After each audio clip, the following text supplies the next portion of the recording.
שלום לכל צופי ספורט אחת, ברוכים הבאים לתחילת המסע האירופי של מכבי תל אביב. סיבוב המוקדמות השני של ליגת האלופות.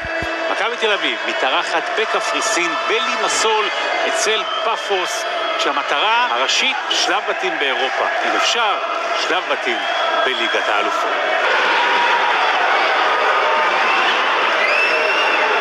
טוב עכשיו לברונו, ברונו בתוך הרחבה, מעביר לאמצע, ורק במזל מכבי תל אביב לא נמצאת כאן בפיגור. הכדור חולף על פני שני שחקנים, אנדרסון גם הוא מפספס, חור בתוך הרחבה, אנחנו עדיין ב-0-0.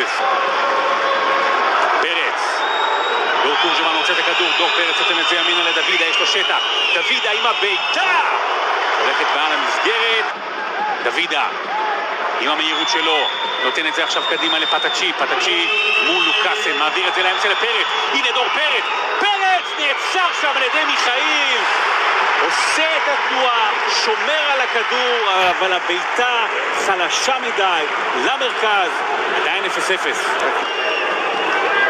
כדור שהיה מופנה לעברו של עידו שחר, כדור לא טוב של דוידה, אבל דוידה חוטף בחזרה, זה עכשיו אצל דור פרץ, מעביר את זה לפטאצ'י, פטאצ'י בועט, ומיכאיל עוצר.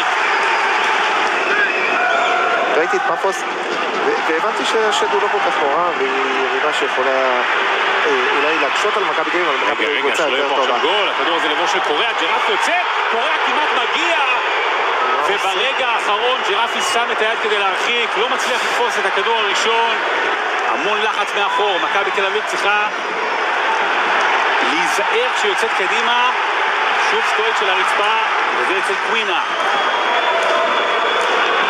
ביתה עכשיו מחוץ להרחבה, הכדור פוגע בדור פרץ, הוא אנסון מספק, איזה גול! איזה גול של פאפוס! פאסומינה! כל אירופה עכשיו תראה את הגול הזה, ובתל אביב יוכלו את הלב על הגול הזה. פאסומינה עם שער יחיד במינו. 1-0 לפאפוס על מכבי תל אביב. אז הנה הפטאצ'י יצא מדמון נכנס על חשבונו. מדמון נותן את זה לפרץ, פרץ לרביבו. ניקולאסקו מסמן. רביבו מקפיץ את זה לאמצע, הנה הנגיחה, והנה השוויון!